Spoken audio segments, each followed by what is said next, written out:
বল পায়ে দেখালেন জাদু, মাথার খেলায় দেখালেন বুদ্ধিমত্তা, দলের প্রয়োজনে শতভাগ নিংড়ে দিয়ে বুঝিয়ে দিলেন নিজেদের শক্তিমত্তা। কখনো প্রতিপক্ষের রক্ষণ ভেদ করেছেন, কখনো ড্রিবলিং করে গোল করার সুযোগ তৈরি করেছেন। চিরচেনা ছন্দে প্রতিটি মুহূর্তে দলের জন্য লড়াই করেছেন।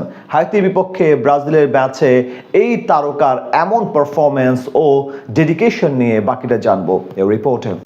দলের সেরা তারকা নেইমার নেই, রাফিনিয়া একের পর এক গোল মিস করছিলেন, এমনকি হাফ টাইমের আগেই ইনজুরি নিয়ে মাঠ ছেড়েছেন তিনি।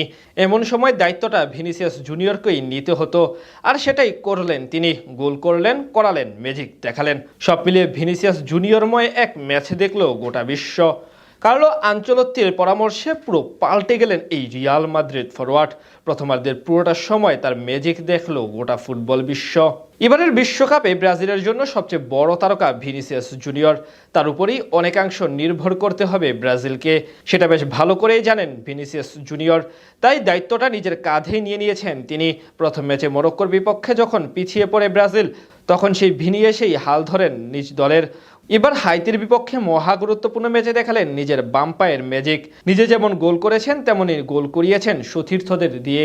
এদিন ম্যাচের 23তম মিনিটে গোল পায় ব্রাজিল। সেখানে প্রধান চরিত্র ছিলেন ভিনিসিয়াস জুনিয়র।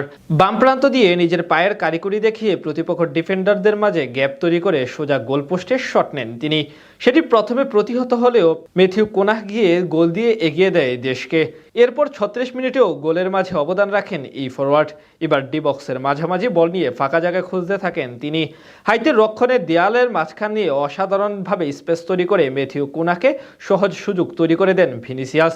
সেটি কাজে লাগাতে ভুল করেননি ম্যানিউ ফরওয়ার্ড, ফলে 2 গোলে এগিয়ে যায় ব্রাজিল। ম্যাজিক তখন পর্যন্ত অবশ্য আসলটা বাকি রেখেছিলেন ভিনিসিয়াস। প্রথমার্ধের নির্ধারিত সময়ে শেষ হওয়ার একেবারে শেষ মুহূর্তে নিজেই গোল করে ব্যবধান 3-0 করেন এই ফরওয়ার্ড। মাঝমাঠ থেকে তাকে উদ্দেশ্য করে দারুণ এক বল বাড়ান লোকেস পাকেতা। এদিকে হাইতির ডিফেন্ডারদের বোকা বানিয়ে ডি বক্সে ঢুকে পড়েন তিনি। এরপর শুধু গোলকিপারকে একা পেয়ে তাকে বোকা বানিয়ে অসাধারণ এক গোল করেন ভিনিসিয়াস। এমন পুরো ম্যাচে চলে ভিনিসিয়াস শো। ড্রিবলিং, বুদ্ধিমত্তা এবং গোল মেকিং সব দিক থেকে তিনি আজ পুরো মাঠে বিচরণ করেন। বলা চলে একমাত্র ভিনিসিয়াস জুনিয়রের পারফরমেন্সের উপর ভর করে আজ জয় তুলে নেয় ব্রাজিল ফুটবল দল। 2026 বিশ্বকাপটা ভিনিসিয়াস জুনিয়রের জন্য আকাশ সমান চাপের মঞ্চ। ভিনিসিয়াস জানেন হয়তো এবার না হয় কখনো না, তার পুরো কেরিয়ারটা দাঁড়িয়ে আছে এই বিশ্বকাপের উপর। আমেরিকা মেক্সিকোতে তিনি যা করবেন সেটার উপর ভিত্তি করে ইতিহাস তাকে মনে রাখবে। বলা হচ্ছে এবার বিশ্বকাপই হতে পারে ব্রাজিলের হেক্সা জয়ের চূড়ান্ত মিশন। সেই মিশনে এখন ভিনিসিয়াসের উপর নির্ভর করছে সবকিছু। এখন দেখার পালা ভিনিসিয়াস জুনিয়র কতটা পারেন সেই কাঙ্ক্ষিত সাফল্য অর্জন করতে।